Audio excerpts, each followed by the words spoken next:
ఆదికాండం 43వ అధ్యాయం 17వ వచనం నుంచి 23వ వచనం వరకు వ్రాయబడిన మాటలు నేను చదువుతాను. నాతో కలిసి అందరూ చెప్పండి.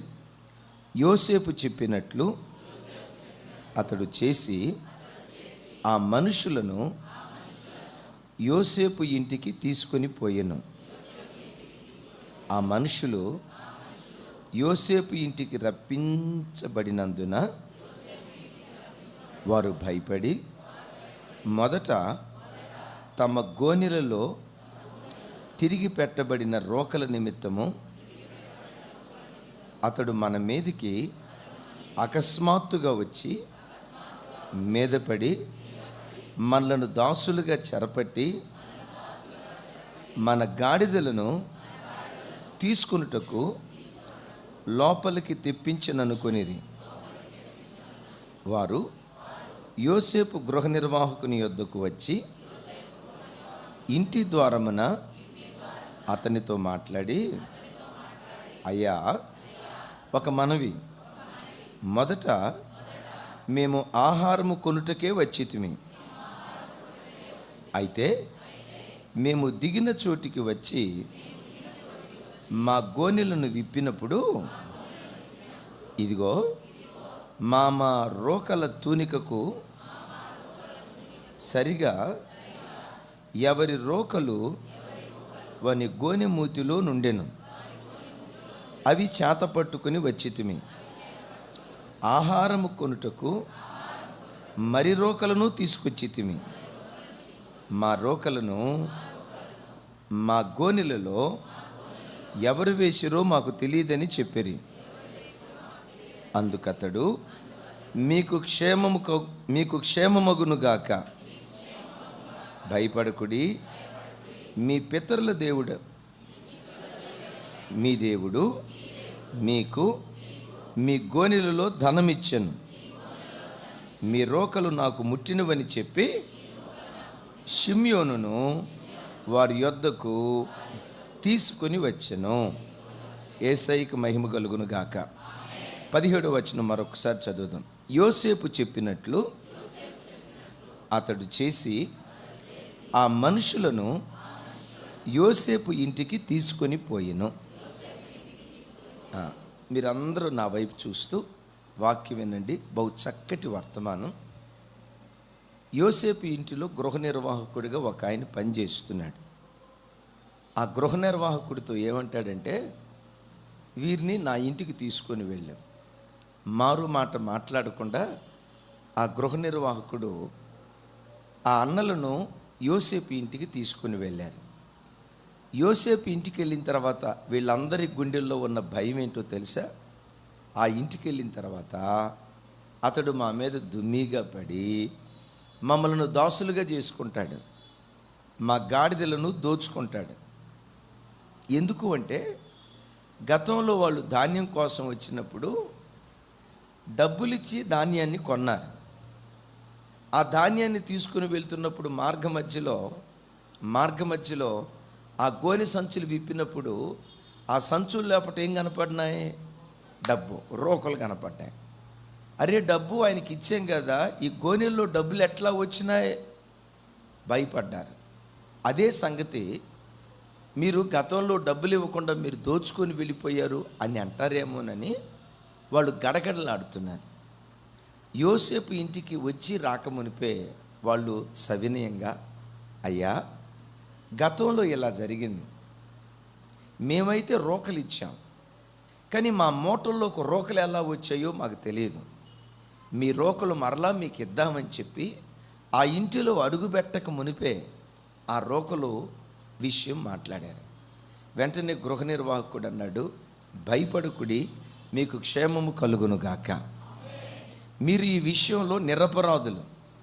మీరు సేవించే మీ దేవుడే మీ సంచుల్లో ఆ రోకలను ఉంచాడు అని చెప్పి వాళ్ళ యథార్థమైన ఒప్పుకోలును బట్టి గడిచిన దినాలలో బంధించబడినటువంటి షిమ్యోనును మరలా వారి చేతులకు అప్పగించాడు. చెప్దాం ఆమేన్. అప్పగించాడు. హల్లెలూయా. చదవబడిన ఈ లేఖన భాగాల్లో నుంచి ఒక్కొక్క మాట మీకు జ్ఞాపకం చేస్తాను. వాళ్ళందరినీ ఎవరింటికి తీసుకొని వెళ్ళాడు? ఎవరు తీసుకొని వెళ్ళారు? దైవజనమ, మీ బ్రతుకులోనైనా నా బ్రతుకులోనైనా మన ఆధ్యాత్మిక జీవితంలో మనకు క్షేమం కలగాలంటే యోసేపు యొక్క అన్నలు యోసేపు ఇంటికి వెళ్ళినట్లుగా మనందరి జీవితంలో కూడా పరమ యోసేపుగా పిలువబడుతున్న యేసుక్రీస్తు వారి ఇంటికి మనం వచ్చేటువంటి వారిగా ఉండాలి. నేను మిమ్మల్ని అడుగుతా, యేసయ్య ఇల్లేది?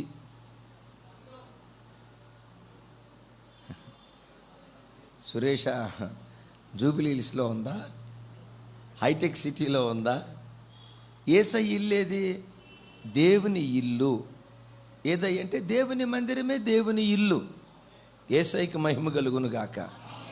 లాయర్ గారి ఇల్లు అంటాం, అంటే ఆ ఇంట్లో ఎవరుంటారు? టీచర్ గారి ఇల్లు అంటాం, ఆ ఇంట్లో ఎవరుంటారు? డాక్టర్ గారి ఇల్లు అంటాం, ఆ ఇంట్లో ఎవరుంటారు? దేవుని ఇల్లు అని దేన్ని అంటారు? దేవుని మందిరాన్ని దేవుని యొక్క ఇల్లు అంటారు. Praise the lord. ప్రతి బిడ్డ తన ఆధ్యాత్మిక జీవితంలో దేవుని ఇంటికి వచ్చేటువంటి వారిగా ఉండాలి. దేవుని ఇంటికి ఎలా రావాలి? ఓ మాట చూడండి. న్యాయాధిపతుల గ్రంథం, న్యాయాధిపతుల గ్రంథం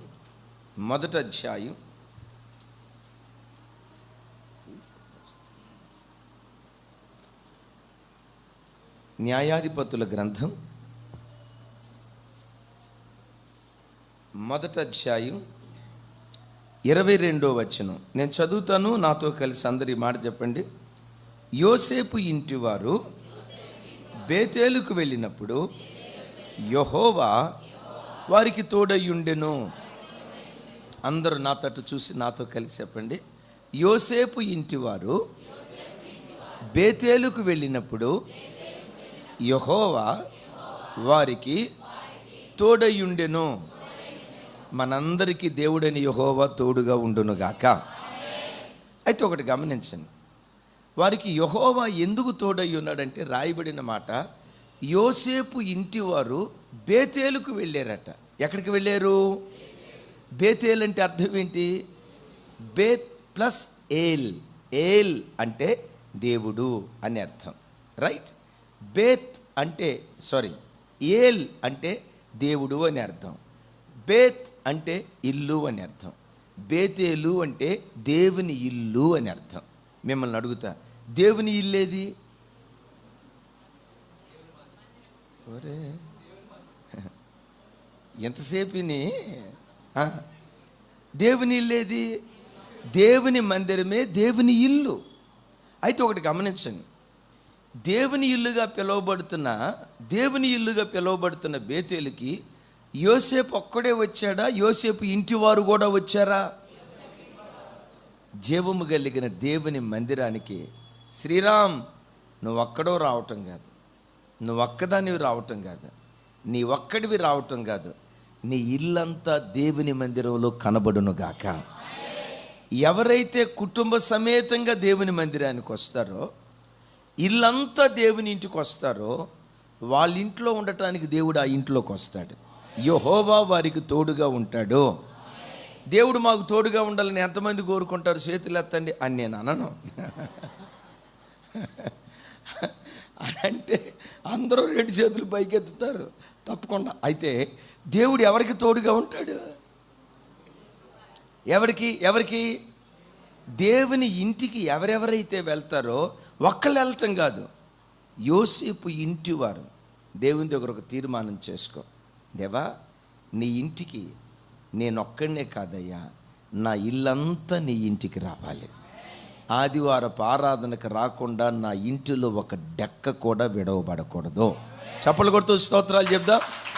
రైట్. ఇక్కడ ఒక మాట, దేవుని ఇల్లుగా పిలువబడుతున్న సంఘం ఎలా ఉండాలి? 2 మాటలు చెప్తాను. దేవుని ఇల్లు తల్లి ఇల్లు లాగుండాలి, అనగా ఆదరించేదిగా ఉండాలి. అలాగని ఎప్పుడూ ఆదరణే కాదు, ఇదే దేవుని ఇల్లు అత్తారిల్లులాగా కూడా ఉండాలి. ఏం తల్లి మీకు అత్తారి ఇల్లు అంటే అంత పడేటట్లేదు. చెప్పండి, ఏ ఇంటిలాగా ఉండాలి? దేవుని ఇల్లు తల్లి ఇల్లు లాగా ఉండాలి. ఎట్ దట్ సేమ్ టైం అదే దేవుని ఇల్లు అత్తిల్లు లాగా ఉండాలి. ఎట్లా? దేవుని ఇంటిలో ఎప్పుడు ఏముంటుంది చూడండి, తల్లి ఇంటిలో ఎప్పుడు ఏముంటుంది? ఆదరణ ఉంటుంది. బైబిల్లో మనం చూస్తాం కదా, ఒకని తల్లి వానిని ఆదరించినట్లు నేను మిమ్మల్ని ఆదరించేదను, యెరూషలేములోనే మీరు. మొన్ననే జస్ట్ లాస్ట్ సండేనే మన సెంట్రల్ మందిరంలో చెప్పాను. నేను ఎక్కువ దీని గురించి వివరించను. ఒకవేళ మీరు వినకపోతే తప్పకుండా ఆ వర్తమానం వినండి. ఆ వర్తమానం టైటిల్ ఏంటంటే, ఈ చెట్టు మీ ఇంటి ముందు నాటితే మీరు ఆశీర్వదించబడతారు. ఏ చెట్టు?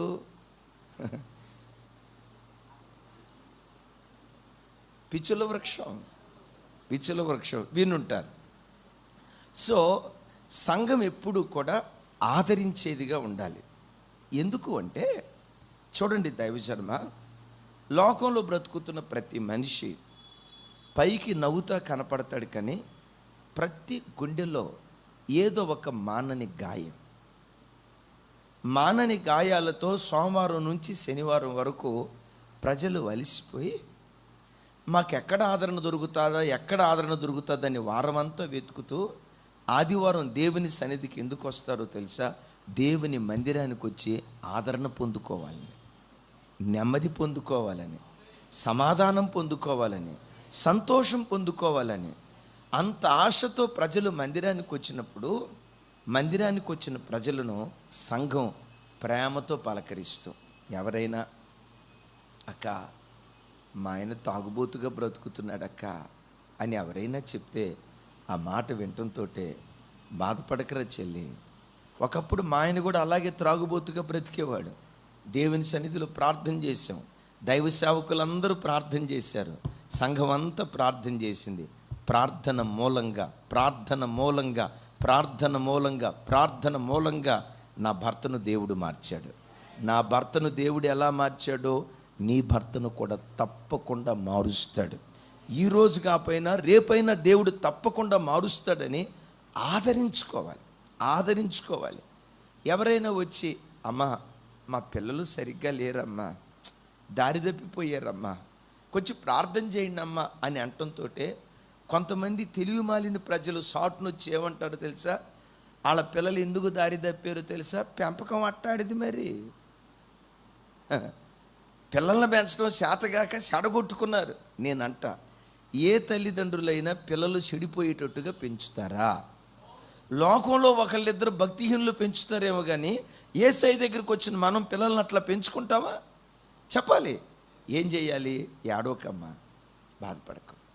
ఒకప్పుడు మా పిల్లలు కూడా అలా బ్రతికేవాళ్ళు. ప్రార్థన చేశాం. ప్రార్థన మూలంగా సౌలును పౌలుగా మార్చిన దేవుడు, యాకోబును ఇశ్రాయేలుగా మార్చిన దేవుడు మా పిల్లలను మార్చాడమ్మా. మా పిల్లలను మార్చిన దేవుడే మీ పిల్లలను కూడా తప్పకుండా మారుస్తాడు అని ఒక తల్లి ఇల్లులాగా గాయాలతో వచ్చిన ప్రజల గాయాలను మనం కట్టేవారిగా ఉండాలి. నేను అన్న పేరు చెప్పలేను, కానీ ఇక్కడే మన మధ్యలోనే ఉన్నాడు, పేరు చెప్పలేను. హృదయానికి భయంకరమైన గాయంతో మందిరానికి వచ్చాడు. కదిలిస్తే ఏడ్పు. కొడుకును పోగొట్టుకున్నాడు, చనిపోయాడు. ఆ కొడుకును కోల్పోయిన పరిస్థితిలో మానసికంగా కృంగిపోయి ఆ అన్నను పలకరించిన, ఆ చెల్లిని పలకరించిన ఏడ్పు తప్ప ఇంకొకటి ఉండేది కాదు. అలాంటి పరిస్థితిలో సోరార మందిరానికి వచ్చారు. ఆయన నాతో అన్న మాట ఏంటో తెలుసా? ఇష్టమైన ఒకటి ఉండేది. ఏముండేది చెప్పండి? పెద్దగా బలిపీఠం ఉండేది. ఆ బలిపీఠం మీద బలి పశువు యొక్క మాంసాన్ని కాలుస్తూ ఉండేవాళ్ళు. ఆ బలిపీఠం మీద బలి పశువు యొక్క మాంసంలో కొన్ని కొవ్విన ముక్కలు ఉంటాయి. కొవ్విన ముక్కలు. ఏ ముక్కలు? ఈ కొవ్విన ముక్కలు బలిపీఠం మీద పెట్టి కాలుస్తూ ఉంటే ఆ వేడి సెగ తగలటంతో కొవ్విన ముక్కలు ఏం చేస్తాయి? ఎగిరెగిరి పడతాయి. సంఘంలో కూడా కొన్ని కొవ్విన ముక్కలు ఉంటాయి. డబ్బు ఎక్కువయ్యి, తలాంతులు ఎక్కువయ్యి, ఆత్మీయత ఎక్కువయ్యి ఒక రకంగా చెప్పాలంటే ఆత్మీయత ఎక్కువైతే దీనుడు కావాలా. కొంతమందికి ఆత్మీయత ఎక్కువైపోయి కొవ్విన మొక్కల్లాగా ప్రవర్తిస్తారు. నాకు తెలిసి మీలో ఎవరు ఆ కొవ్విన మొక్కలు లేరు. మీరు పెద్దగా ఆమె చెప్పలేదంటే మీ మీద మీకేదో డౌట్ ఉన్నట్టు ఉంది. మన సంఘాల్లో దేవుని కృప 99% అంటే మన భాస్కర్ అన్న అన్నాడు, 100% మన చర్చిలో ఎవరు లేరు అన్నాడు. Amen amen. కొన్ని కొవ్విన మొక్కలు ఉంటాయి. ఏంటో తెలుసా? నేను కలెక్టర్ని, నేను డాక్టర్ని, నేను సాఫ్ట్వేర్ ఇంజనీర్ని, నేను గజిటెడ్ ఆఫీసర్ని. దైవజనమా, లోకంలో whatever you may be, నువ్వు ఎంత గొప్పదానివైనా గొప్పవాడివైనా దేవుని మందిరానికి వచ్చేటప్పుడు చెప్పులు ఇడుస్తావే, చెప్పులు ఇడిచే చోట నీ ఘనత గొప్పతనం వదిలిపెట్టేసి దేవుని మందిరంలోకి దీనుడుగా రావాలి. చెప్తాను, చేద్దాం. ఆమెన్. నేను 20 సంవత్సరాలు సీనియర్ నండి. ఎమాన్యుయల్ చర్చిలో 20 సంవత్సరాలు సీనియర్ అయితే 20 సంవత్సరాలు నువ్వు వాక్యం విన్నదానికి రుజువేంటో తెలుసా? నేల మట్టుకు తగ్గించుకుంటావు. మాటల్లో కూడా చూపుల్లో కూడా ఎక్కడ ఎంత కూడా గర్వం అతిశయం లేకుండా బహుదీనుడుగా బ్రతుకుతావు. చప్పలు కొడుతూ స్తోత్రాలు చెప్దాం. సరే, కొన్ని కొవ్విన మొక్కలు ఏం చేస్తాయి అంటే ఎగిరెగిరి పడతాయి, రబ్బర్ బంతిలాగా ఎగిరెగిరి పడతాయి. ఆ ఎగిరి పడుతున్న మొక్కల్లో కొన్ని బలిపీఠం మీద నుండి ఎగిరి నేల మీద పడతాయి. ఇప్పుడు ఆ వేడి వేడి వాటిని యాజకుడు చేత్తో పట్టుకున్నాడు అనుకో, ఎక్స్పీరియన్సేగా. వేడి వాటిని చేత్తో పట్టుకున్నాడు అనుకో, చెయ్యి కాలిపోద్ది. అప్పుడు యాజకుడు ఏం చేస్తాడంటే, యాజకుడి దగ్గర ముండ్ల గరిట అని ఒక గరిట ఉంటుంది. ఏ గరిట చెప్పాలి? ఏ గరిట? ముండ్ల గరిట. ఆ ముండ్ల గరిట ఇలా పొడుగ్గా ఉంటుంది. ఏం చేస్తారంటే ముండ్ల గరిట చివరను పట్టుకొని చెప్పాలి అందరూ, బండకేసి కొడతాడా? నీ తెలివి సేకట బడా. చెప్పాలి, చెప్పాలి. ఆ ముండ్ల గరిటను తీసుకొని ఆ కొవ్వినటువంటి మాంసపు మొక్కలని పొడిచి వదిలిపెడతాడు. పొడిచి ఎత్తి మరల బలిపీఠం మీద పెడతాడు. బలిపీఠం మీద కాలుతా ఉన్నప్పుడు ఇంకా మరలా అది రబ్బర్ బంతిలాగా ఎగిరి కింద పడుతుంది. ఆ కింద పడిన ప్రతి మొక్కను చెప్పండి ముండ్ల గరిటతో ఏం చేస్తాడు? దైవజనమా, నువ్వు దారి తప్పి కొవ్వి ప్రవర్తించేటప్పుడు, నీ ఇష్టానుసారంగా నువ్వు బ్రతుకుతున్నప్పుడు, సంఘం అంటే ఏంటో, సంఘ క్రమశిక్షణ ఏంటో నీకు తెలియక విచ్చలవిడిగా నువ్వు బ్రతుకుతున్నప్పుడు ముండ్ల గరిట లాంటి వాక్యంతో దేవుడు నిన్ను హెచ్చరించాలి. ముండ్ల గరిట లాంటి వాక్యంతో దేవుడు మనల్ని గద్దించాలి. మీరు సేవకులకే స్వతంత్రం ఇవ్వాలో తెలుసా? అలా గద్దించి హెచ్చరించే స్వతంత్రం దైవ సేవకులకు మీరు ఇచ్చుదురుగాక. దానికి భయం అయిపోతుంది ఇప్పుడు. తమ్ముడా, ప్రైజ్ ది లార్డ్. ఇది loose. Hallelujah, praise the lord. గట్టి రైట్, వినపడుతుంది కదా? రైట్, చూడండి. అలా గద్దించే వాళ్ళు లేకపోతే, చూసి చూడనట్లుగా పోతే, నేను చూడండి వాక్యం చెప్పేటప్పుడు చెప్తాను, మాయ్ నీ చూపు జాగ్రత్త అని చెప్తా. దేవుని సన్నిధిలో కూర్చున్నప్పుడు తెక్కల వేషాలు వేయొద్దు, శాపం దిగొస్తుంది. దేవుని మందిరానికి మన ప్రవర్తన జాగ్రత్త. ఎన్నో హెచ్చరిక మాటలు చెప్తాం. నేనంట, మీ మీద మాకేమన్నా కోపమా? మరి ఎందుకు హెచ్చరిస్తాం? వాక్యం చేత గద్దించి దేవునికి ఇష్టమైన వారిగా మిమ్మల్ని మార్చాలి అనేదే మా తాపత్రయం. యేసయ్య కోరుకునే సౌందర్యం మీలో రావాలనేదే మా తాపత్రయం. యేసయ్యకి మహిమ కలుగును గాక. ఆ గద్దింపు లేకపోతే ఏం జరిగిద్దో రాజుల మొదటి గ్రంథం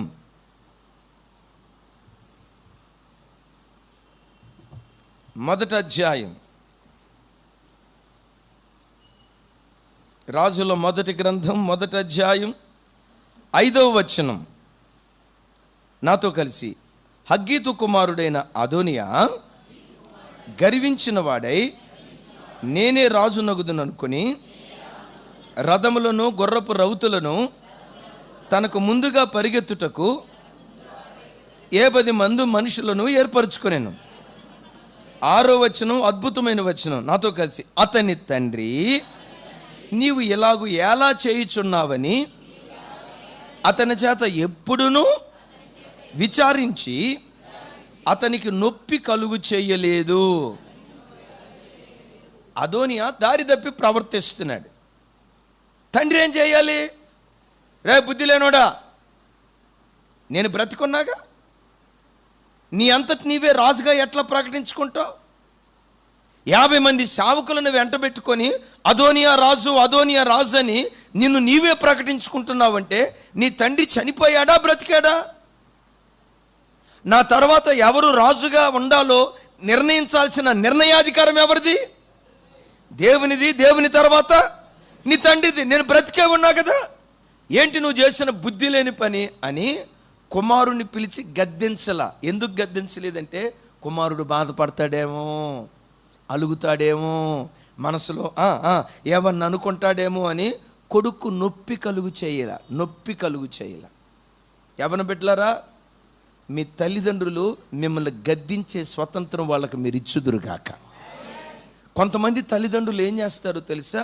గద్దించాలని ఉన్నా గద్దిస్తే వీడి ఇంట్లో నుంచి బారిపోతాడేమో, గద్దిస్తే ఈ అమ్మాయి ఏమన్నా చేసుకుంటుందేమోనని చెప్పి తప్పు చేస్తున్న వాళ్ళలో ఉన్న ప్రవక్త ఆత్మను తల్లిదండ్రులు అణుచుకుంటూ ఉంటారు. ఎందుకో చెప్పమంటారా? ఈ కాలంలో పిల్లలు గనక గద్దిస్తే వెంటనే అనే మాట ఏంటో తెలుసా? వెళ్ళిపోతా. ఎక్కడికి వెళ్ళిపోతావు అని అనుకో, అది నీకు అనవసరం. అంటే గద్దించే పరిస్థితి లేదు. కొంతమంది ఏమో గద్దించే మనసు లేని వాళ్ళగా బ్రతుకుతారు. నేనంట గద్దించే ప్రవక్తత్వం లాంటి మొండ్ల గరిట సంఘంలో లేకపోతే ఆ సంఘంలో నుండి అదోనియాలు పుట్టుకొస్తారు. గద్దించే ప్రవక్తత్వం లేకపోతే ఫినిహాసు, హోఫ్నిను లాంటి అపవిత్రమైన వ్యక్తులు పుట్టుకొస్తారు. కాబట్టి సంఘం ఎప్పటికీ తల్లి ఇల్లులాగా ఉండాలి. కొంచెం గట్టిగా ఈ రెండు బ్యాలెన్స్ చేయాలి. ఈ రెండిటిని కొన్ని సంఘాల్లో చూడండి 24 గంటలు గద్దింపే, ఇక అది అత్తిల్లులాగే ఉంటుంది. కొన్ని సంఘాలు ఉంటాయి, ఎప్పుడు చూసినా దేవుడు నిన్ను ఆదరిస్తాడు తల్లి, దేవుడు నిన్ను ఓదారుస్తాడు తల్లి, ఇప్పుడే నీ కన్నీళ్ళు తొడవబోతున్నాడు, ఇప్పుడే అద్భుతం జరగబోతుంది, తెల్లారి నువ్వు లేచి వాకిటి తెరిసే లోపు 2000 రూపాయల కట్ట 2-3 మూటలు పడి ఉంటాయి, దిగులు పడొద్దు తల్లి అని 24 గంటలు ఆదరణ ఆదరణ ఆదరణ ఆదరణ ఆదరణ ఆదరణ. సంఘంలో ఈ రెండు బ్యాలెన్సింగ్ ఉండాలి. ఆదరణే చెప్పాలి. అయితే దైవజనమా, యోసేపు ఇంటికి తీసుకెళ్ళింది ఎవరో తెలుసా? గృహ నిర్వాహకుడు. ఇది యోసేపు ఇల్లు. ఈ యోసేపు ఇంటికి మనల్ని అందరినీ తీసుకొచ్చింది ఎవరంటే పరిశుద్ధాత్మనిగా పిలువబడుతున్న గృహ నిర్వాహకుడు ఈ ఆత్మ సంబంధమైన ఇంటికి తీసుకొచ్చాడు. మీరంతటి మీరు ఈ మినిస్ట్రీకి రాలేదు, నా అంతటి నేను ఈ మినిస్ట్రీకి రాలేదు. చెల్లి, మీ అంతటి మీరు ఈ మినిస్ట్రీకి రాలేదు. ఈ మినిస్ట్రీకి మిమ్మల్ని నన్ను నడిపించిన వాడు పరిశుద్ధాత్మ దేవుడే. ఎక్కడో ఆ తమ్ముడు మంచిర్యాల మంచా చెడా తమ్ముడా? మీ ఊరి పేరు మంచిర్యాల చెడుర్యాల, రైట్. ఎక్కడో మంచిర్యాల మన సోరారం చర్చికి మీరు ఎరుగుదురు. 50, 60, 70 కిలోమీటర్ల నుంచి ఆదివారం ఆరాధనకు వస్తారు. దేవుని కృప లాక్డౌన్ తర్వాత విచిత్రం ఏంటో తెలుసా? ఇతర జిల్లాల నుంచి, ఇతర రాష్ట్రాల నుంచి కూడా దేవుని మందిరానికి వస్తున్నారు. ఆమెన్. కొంచెం గట్టిగా చెప్దాం ఆమెన్. దైవజనమ, వీళ్ళందరినీ ఎవరు నడిపించారు? నేను రమ్మంటే రాలా, రాజన్న పిలిస్తే రాలా. ఈ పరిచర్యకు మిమ్మల్ని నడిపించిన వాడు, మిమ్మల్ని పిలిచిన వాడు గృహ నిర్వాహకుడిగా పిలువబడుతున్న పరిశుద్ధాత్ముడే మిమ్మల్ని పిలిచాడు. అయితే ఇక్కడ ఒక బాధాకరమైన సంగతి ఏంటంటే, బాధాకరమని కాదు కానీ ఆలోచింపదగ్గ విషయం ఏంటంటే, యోసేపు ఇంటికి వచ్చేవాళ్ళు ఇప్పుడు ఇంటికి వచ్చేటప్పుడు కలవరంతో వస్తున్నారు. ఏమని ఆలోచిస్తున్నారు చూడండి.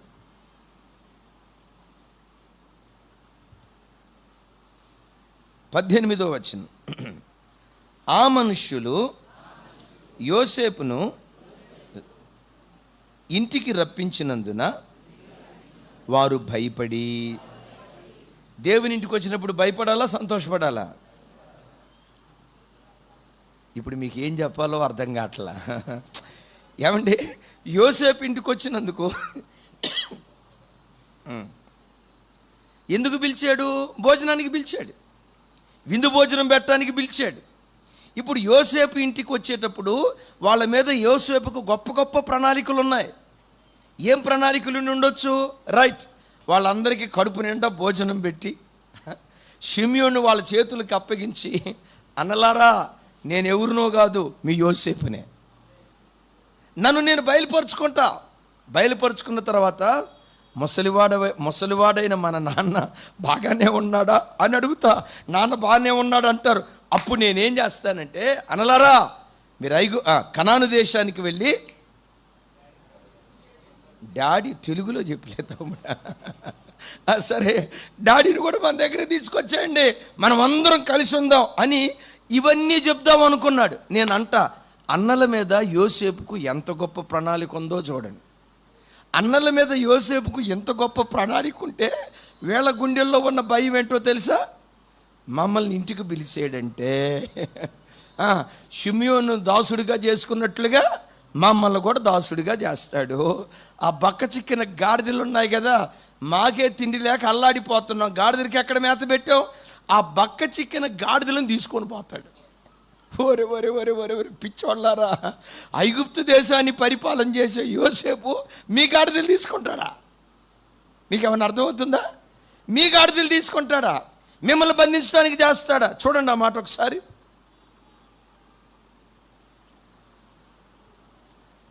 ఆదికాండం 43వ అధ్యాయం 18వ వచనం. రాజు చదువు ఒకసారి.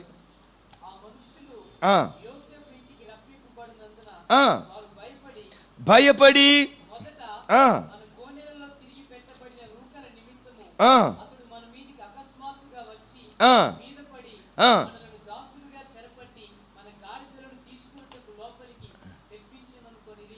ఇప్పుడు నేను మిమ్మల్ని అడుగుతా, యోసేపు వారిని తన ఇంటికి తీసుకొచ్చింది వాళ్ళ మీద పట్టడానిక?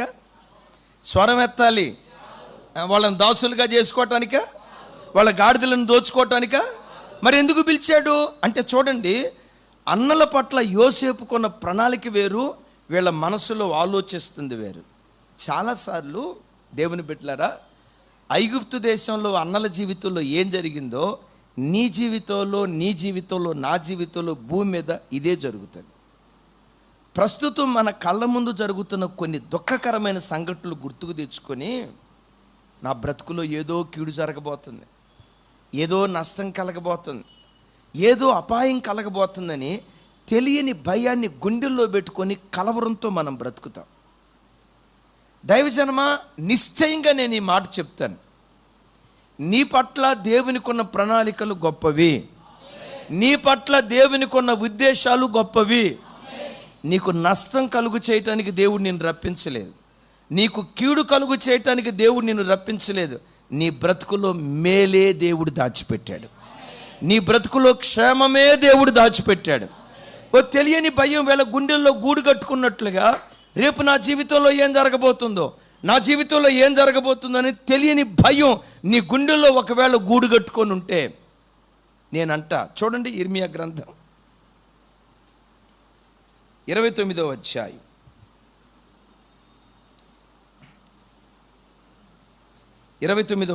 11వ వచనం చూడండి, నేను చదువుతాను. 11వ వచనం నాతో కలిసి. నేను మిమ్మల్ని గూర్చి ఉద్దేశించిన సంగతులు నేను ఎరుగుదును, రాబోవు కాలమందు మీకు నిరీక్షణ కలుగునట్లు అవి సమాధానకరమైన ఉద్దేశములే గాని హానికరమైన ఉద్దేశములు కాదు. మిమ్మల్ని అడుగుతా, యేసయ్య మిమ్మల్ని గురించి ఏం ఉద్దేశించాడు? హానికరమైన ఉద్దేశించాడా, సమాధానకరమైన ఉద్దేశించాడా? యేసయ్య మిమ్మల్ని గూర్చి ఏం ఉద్దేశించాడు? కీడు కలగాలని ఉద్దేశించాడా, మేలు కలగాలని ఉద్దేశించాడా? నేను ఎప్పుడు చెప్తా కదా, నీవు ఆరాధించే యేసయ్యకు కీడు చేయటం చేత కాదు. ఈ దేవుడు కీడు చేయటం చేతగాని దేవుడు. మరి ఏం చేతనవు? ప్రభువుకి నీ బ్రతుకులో మేలు చేయటమే చేతనవు. ఈరోజు వాక్యం వింటున్న బిడ్డలారా, అన్నల గుండెల్లో తెలియని భయం ఉన్నట్లుగా రేపు నా జీవితంలో ఏం జరగబోతుందో, ఎలాంటి దినాలు నేను చూడబోతున్నానని తెలియని భయంతో ఈ రాత్రి దైవ సన్నిధిలో కూర్చుంటే, అన్నల పట్ల యోసేపుకున్న గొప్ప ప్రణాళిక, నా అన్నలను ఐగుప్తు దేశానికి తీసుకొచ్చుకోవాలి, గోషెను ప్రాంతంలో ఉంచాలి, మా నాన్నను అన్నదమ్ములను గోషెను ప్రాంతంలో ఉంచి బ్రతుకు కాలమంతా నేను వారిని పోషించాలి, ఏది కొదువు లేకుండా వాళ్ళను చూసుకోవాలి, పదే పదే నా దగ్గరకు వచ్చి ధాన్యం తీసుకొని సంవత్సరం తర్వాత మరలా వచ్చి ధాన్యం తీసుకొని సంవత్సరం తర్వాత మరలా ధాన్యం తీసుకొని మరలా సంవత్సరం తర్వాత వచ్చి ఇలాంటి కరువు బ్రతుకున్న అన్నలకు ఉండకూడదు. వాళ్ళ బ్రతుకు కాలమంతా గిన్నె నిండి పొంగి పొర్లేటట్లుగా నేనే వారిని పోషించాలి అని అన్నల పట్ల ఎంత గొప్ప ఉద్దేశాన్ని యోసేపు కలిగి ఉన్నాడు. నేను ఒక్క మాట అంటానమ్మా, తన అన్నల పట్ల యోసేపుకు అంత గొప్ప ప్రణాళిక ఉంటే, నీ కొరకు ప్రాణం పెట్టిన యేసయ్యకు నీ పట్ల ఇంకెంత గొప్ప ప్రణాళిక ఉంటుంది. మన కొరకు సర్వస్వాన్ని దారపోసిన యేసయ్యకు మన మీద ఎలాంటి ప్రణాళిక ఉంటుంది. అందుకనే చెప్తున్నాను, భయపడకు, రాబోయే దినాలు క్షేమకరమైన దినాలు, రాబోయే దినాలు మేలుకరమైన దినాలు, రాబోయే దినాలు నీ అంగలార్పును నాట్యంగా మార్చే దినాలు, రాబోయే దినాలు నీ దుఃఖం కొట్టివేసే దినాలు, రాబోయే దినాలు నీ నిందకు ప్రతిగా రెండంతల ఘనతనిచ్చే దినాలు, రాబోయే దినాలు కరువులో నుంచి విడిపించి సమృద్ధినిచ్చే దినాలు నా దేవుడు నీకు అనుగ్రహించును గాక. ఏ భయంతో ఈరోజు కూర్చున్నా, రోగం అనే భయంతో కూర్చున్నావేమో, పేదరికం అనే భయంతో కూర్చున్నావేమో, నిరుద్యోగం అనే భయంతో కూర్చున్నావేమో, అవమానం అనే భయంతో కూర్చున్నావేమో, ఆవేదన అనే భయంతో కూర్చున్నావేమో, అప్పుల సమస్య అనే భయంతో కూర్చున్నావేమో. ఈ సమస్యలు కొద్ది రోజులే, రాగల దినాలు మేలైన దినాలుగా క్షేమకరమైన దినాలుగా నా దేవుడు చెయ్యునుగాక. చప్పలు కొడితే సైకు స్తోత్రాలు చెప్దాం. సరే, వీళ్ళు భయపడతా ఆ ఇంటి దగ్గరకు వచ్చారు. ఇంటి దగ్గరకు రావటంతో ఏం చేశారో మనందరి జీవితాల్లో కూడా ఆ కార్యం చేయుదుగాక. అందరూ చూడండి, త్వరగానే ముగిస్తాను. 43వ అధ్యాయం 19వ వచనం నుంచి 22వ వచనం వరకు. రాజు చదువు చిన్న.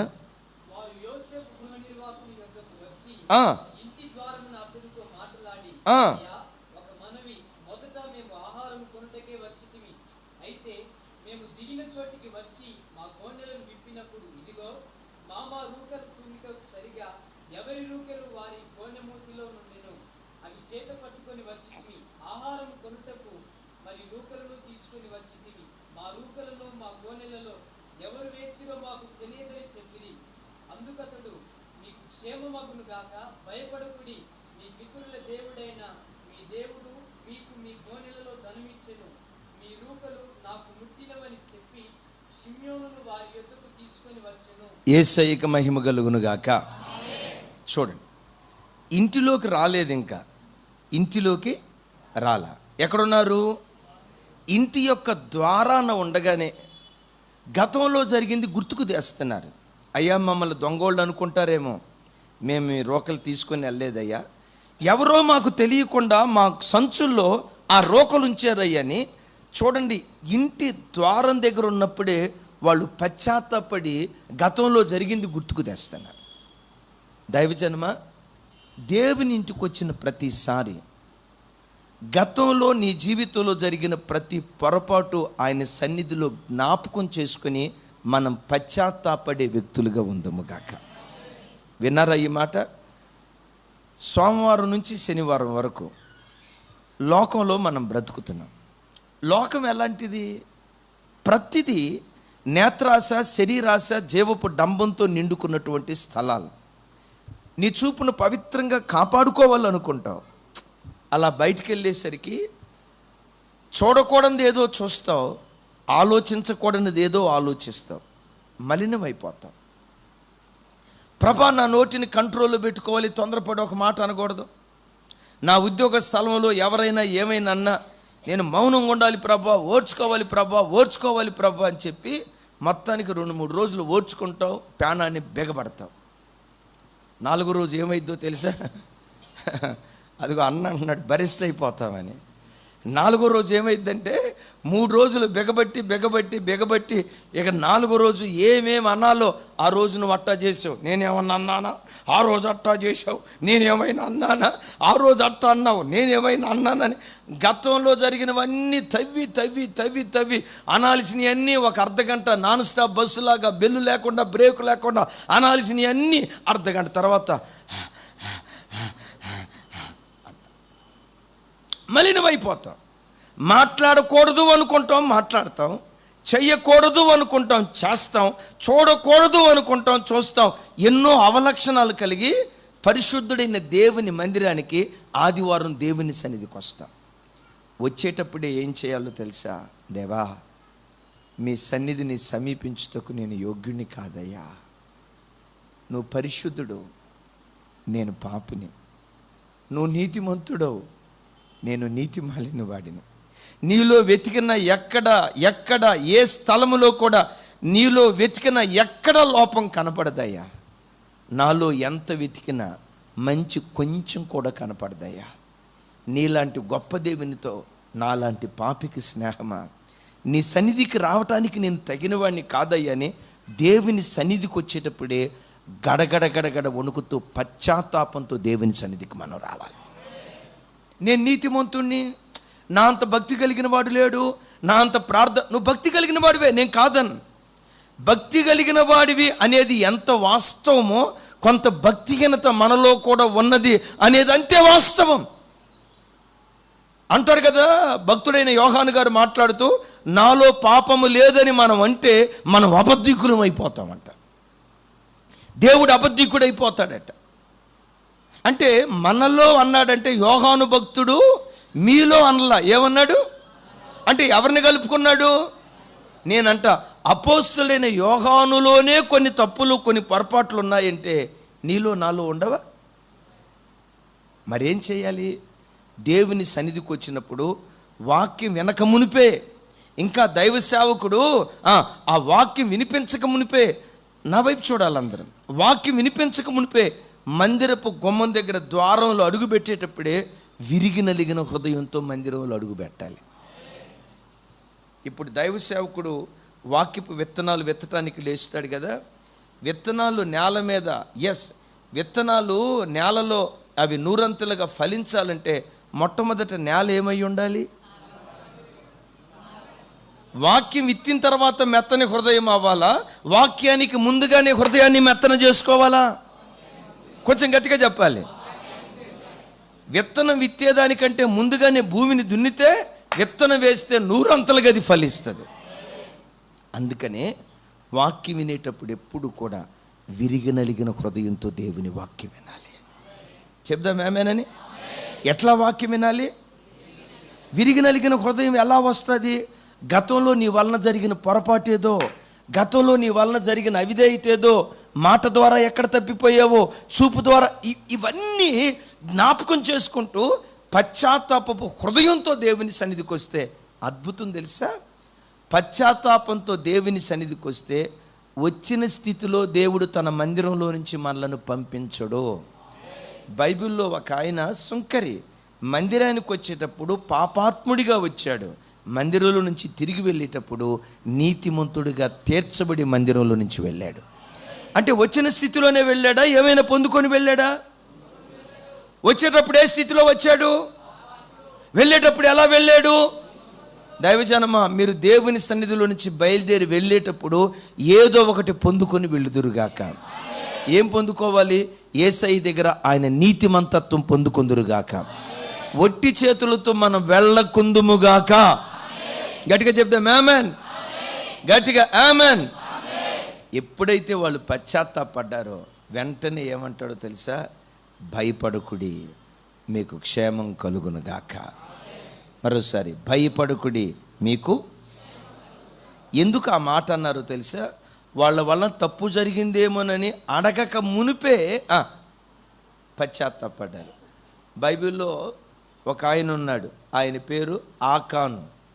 ఏ కాను? ఏ కాను? ఆకాను.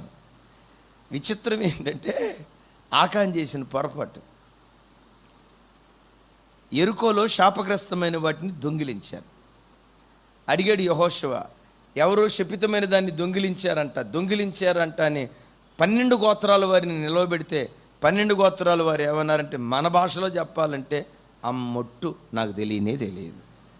ఇంకా అవసరమైతే పాస్టర్ గారు, యెహోషువ పాస్టర్ గారు పెట్టండి మీ మీదొట్టు నాకు తెలియదు అన్నారు.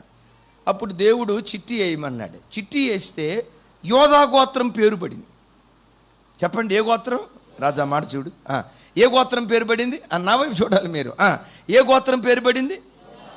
ఇప్పుడు 11 గోత్రాలు క్యాన్సిల్ అయిపోయినాయి. ఎన్ని గోత్రాలు మిగిలినాయి? ఒకటే గోత్రం మిగిలింది. ఈ యోధా గోత్రానికి చెందినటువంటి వాడు ఆకాను. అమ్మో, యోధా గోత్రం పేరు వచ్చిందంటే డెఫినెట్గా తర్వాత నా పేరు కూడా వస్తుంది అని వెంటనే పశ్చాత్తాపడాలిగా. ఆ యోధా గోత్రికులంతా నిలవబడి అందరూ అన్నారు, అయ్యా మా గోత్రమే యోధా గోత్రం. యోధా గోత్రం అంటే, యోధా అంటే అర్థం ఏంటి? స్తుతి. మేము ఎవరు అనుకుంటున్నారు? నిరంతరం దేవుని స్తుతించేవాళ్ళు. మాలో లోపాలు ఉంటాయా అన్నట్లుగా అందరూ అన్నారు. విచిత్రం, అందరూ అంటే వాళ్ళతో పాటు సన్నాయి నొక్కులు నొక్కుతున్నాడు మనోడు. ఎవరు? ఆకాన్ అంటాడు అయ్యా మాది యోధా గోత్రం అయ్యా, అసలు మా గోత్రంలో అట్లాంటి వాళ్ళు ఉండరయ్యా అన్నాడు. సరే, యోధా గోత్రంలో ఉన్న పెద్దలందరి పేరు మరలా చిట్టి వేసాడు. రాజు చదువు.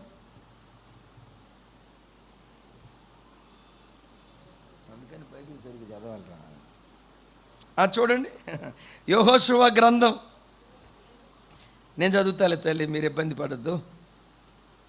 చూడండి యెహోషువ గ్రంథం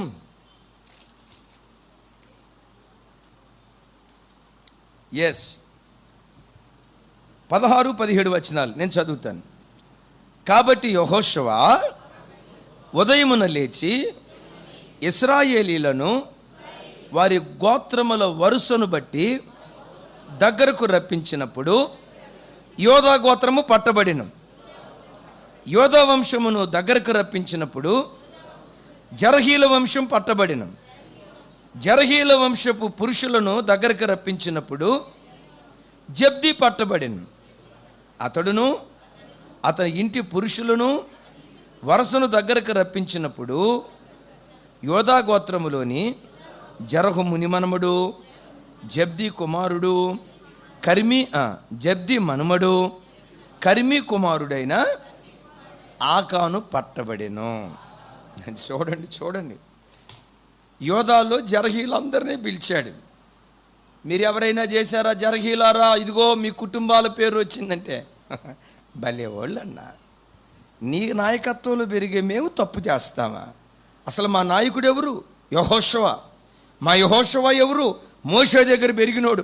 ఎంత గొప్ప నాయకుల దగ్గర పెరుగుతా మేమెట్లా తప్పు చేస్తాం అన్నట్లుగా బొకాయిస్తున్నారు. మరలా ఈ జరహీల్లో మరలా చిట్టి వేశారు. ఈసారి ఎవరి పేరు వచ్చింది? జబ్ది పేరు. ఆ తర్వాత చిట్టి వేశాడు. ఆ జబ్ది కొంతమంది కుమారులు ఉంటే వాళ్ళ పేరు వేశాడు. ఇప్పుడు ఎవరి పేరు వచ్చింది? కర్మీ పేరు వచ్చింది. ఇతనికి ఎంతమంది కుమారులో నాకు తెలియదు, అనుకోండి 4 కుమారులు అనుకోండి, నాకు కరెక్ట్గా తెలియదు. మేబీ బైబిల్లో రాస్తుందో లేదో, అది అట్లా ప్రక్కన పెడదాం. ఈ 4 కుమారులను దగ్గరికి పిలిచి యెహోషువ అన్నాడు, రే బాబో నువ్వేమన్నా తీసావా? పెద్దోడు అన్నాడు, అమ్మొట్టు నాకు తెలియదయ్యా. మా నాన్న పేరు కర్మీ, మా తాత పేరు జబ్ది, మా ముత్తాత పేరు జరహు, అసలు ముత్తాత పేరు ఎంత గొప్ప గోత్రంలో పుట్టిన మేము, what non sense ever talking, ఏం మాట్లాడుతున్నారు అని పెద్దోడు అన్నాడు. పెద్దోడిని చూసి రెండోవాడు అన్నాడు, మూడోవాడు అన్నాడు, ఆకాని ఎన్నోవాడో తెలియదు. మొత్తానికి ఆకాని ఏమన్నాడు తెలుసా? మా అన్నలు అంత నీతిగా బ్రతుకుతూ ఉంటే నేను ఎట్లా బ్రతుకుతానయ్యా, నేను కూడా నీతిపరుండే అని సైలెంట్ అయిపోయాడు. ఈ 4 పేర్ల మీద సిట్టి వేస్తే ఇప్పుడు ఎవరి పేరు వచ్చింది?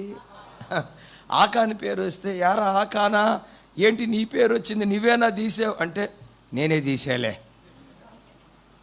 ఒరే పుణ్యాత్ముడా, నేనే తీసేలా అంటే ఎంత కఠినమైన హృదయం వచ్చాడు. అప్పుడేం జరిగిందో తెలుసా? రాళ్లతో కొట్టి ఆకాను ఇంటి వారందరినీ చంపినట్లుగా లేఖనాల్లో చూస్తున్నాం. ఆ లోయకు ఆకోరు లోయ అని పేరు పెట్టారు.